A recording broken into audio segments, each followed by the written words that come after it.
But we wanted to see if these people would put their money where their mouth is because they protest the government. They want the government to bring in refugees. So Not Gay Jared had the brilliant idea. We called many of these progressive churches to see, well, you can take a look for yourself. Heart House, this is Krista. Hi, Krista. How are you today? I'm good. How are you? I'm doing well. Thank you very much. My name is Grant Mayo. I'm with the Institute for Saving Immigrants from Syria, and I wanted to know if there was someone there with whom I could speak regarding just sort of partnership. We are asking for no money. I represent Refugee Affairs Placement Enterprise, and we're just looking for compassionate, progressive Christian allies. Well, I'm actually calling from the Justice for Immigration Humanitarian Aid Division. My name is Grant Mayo. So can you tell me a little more? Sure. My name is Grant Mayo. I'm with the Bureau of United Transatlantic Transit for Understanding, Caring, and Kindness. It's an organization that deals currently right now with the refugee crisis. And with a search online, your church showed up as just truly a beacon of progress and compassion. And we wanted to see who we could speak with there and partnering up and providing as well as receiving some assistance. Your church is very public about your progressivism, correct? Yes, thank you. Well, it's just very impressive. It's very Christ-like to open the doors, wide open without so much as security clearance. We've seen online about the current refugee situation and the need to help them. I think we're both on board with that, correct? Yes. Okay, so how many can I put you down for? I'll have to get back with you on that. Well, I mean, time is of the essence. We have some people here who've obviously come over, on planes, and some by land, some by sea, land or sea or foam, correct? Just want to see how many you can house there at your church.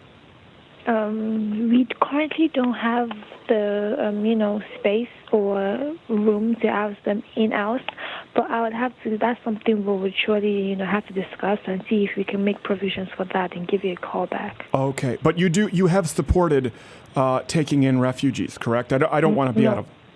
No, not here, not in the church, Okay, but you have in general, being compassionate, yes? Yes, we have. Just not in your church? No, just not in our church. So we have to, put in provisions for that. Really quickly, what about you yourself? How many refugees have you taken in? I haven't taken any. Oh, well, that's perfect. We have 2 right now who are ready to go. They're fantastic. They're very friendly. I don't have the space or the capacity right now. You don't have space? You don't have space in your heart? Well, I want to make sure off the bat, though, I'm not mistaken in understanding that church is a progressive church, correct? Very much so. Let me ask you, before I give you my information, how many refugees have you housed there at the church? We're trying to take a little bit of a survey here. We don't house them within the church building. Do you know anyone there who has? Anyone who has personally taken one into their home, or a church personally who's housed them? Like I say, we don't. That's not what we do here. Sure. No, that wouldn't be expected. We don't house refugees. Right. No, we wouldn't expect you to do that. But speaking out in support of it is certainly almost the same thing. Yeah.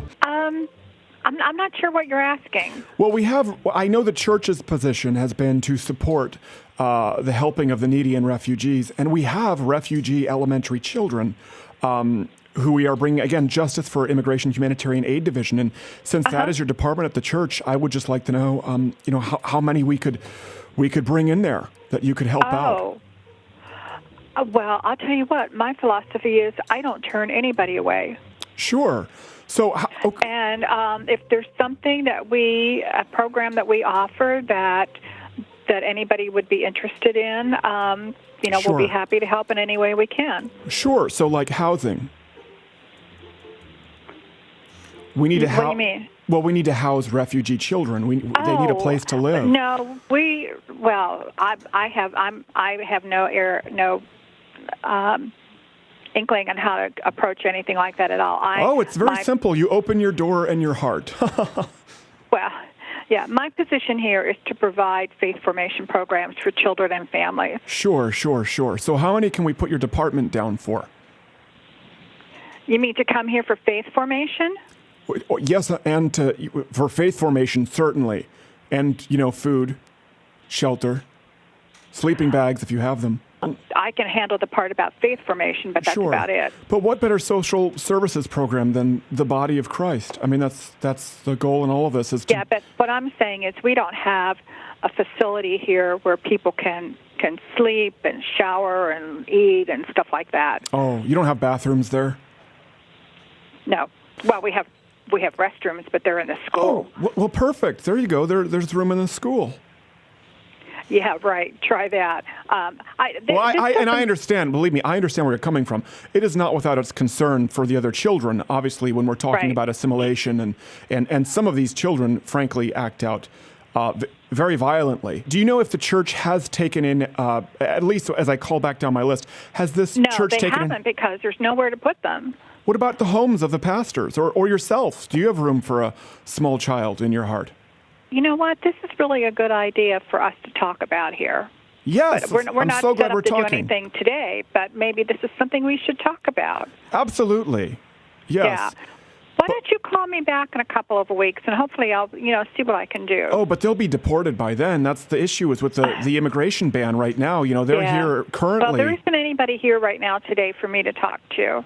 Well, you and can I don't talk have to the this authority to child. give you a yes or no answer. This child just wants someone to talk to. Tell And me it's- what your name is again. My name is Grant Mayo with the Justice for Immigration Humanitarian Aid Division. Okay. Yeah, and that's Mayo, M-E-O. Not some people think like mayonnaise and they shorten it, and that's just grossly offensive. But even listen, if it's temporary, if you or just a member who's there right now who has an extra cot. There's no one here for me to run this through to get approval. Sure. No, but I mean individuals. You can just start calling down the list and see if people have room. That's what we're looking for. Right. Yeah, I would have to get permission to be able to do that. Sure. So do you need permission from your husband? True. Well, let's get him on the line. I mean, listen, these kids come from a very patriarchal society. They'd be very understanding. Yeah. Thank you. It's great to have social programs, but obviously these people need a place to live and resettle. There's no after-school program for somebody who doesn't even have a house to take a bus from to school. You understand? Right. We just serve the children here. Okay, so you serve the children. Well, I just so happen to have children, ages 4 and 13. 13's at that problem age, but good kids, really good kids, and we need to find a place for them. What about you yourself? We've opened our houses personally. We know people have been calling for this. We're just looking for true progressives to open their homes and hearts. Is that something you'd consider? I am not in a place to do that right now. Well, why not? I'm a student and I am about to get married, and so that's not something that I could do. But there is another place. But you do encourage others to do so. Most definitely. Yes. Okay. So we're on board. Other people should be doing this. You're getting married and you're a student, so you can't do it right now. Correct. The problem is a 13-year-old here, Madula Ambamgata cannot wait because he may be shipped right back. There are people who've been, I'm sure you've heard about the ban, the crisis, where they've come here and they may have to go back if they're from the 7 countries. And I mean, we need to resettle them now. We don't have time for someone to call us back 2 weeks in and then, offer them, some intramural basketball. Okay, well, I'm sorry. We're definitely not the place for that. Hi, this is Melissa. I'm the operations manager. What is it that you need? Hi, Melissa. How are you today?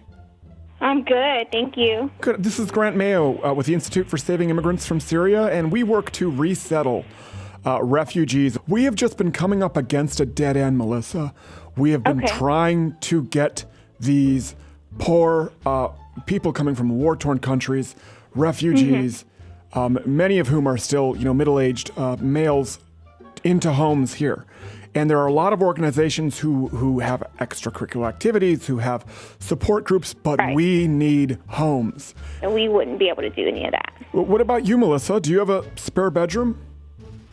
No, I don't. Really? I don't. I mean, even if it's just, for a temporary amount of time, I don't have a spare. I don't have a spare anything. Anyone in your family or any of your friends? What about anyone in the organization? Anyone there who could actually open?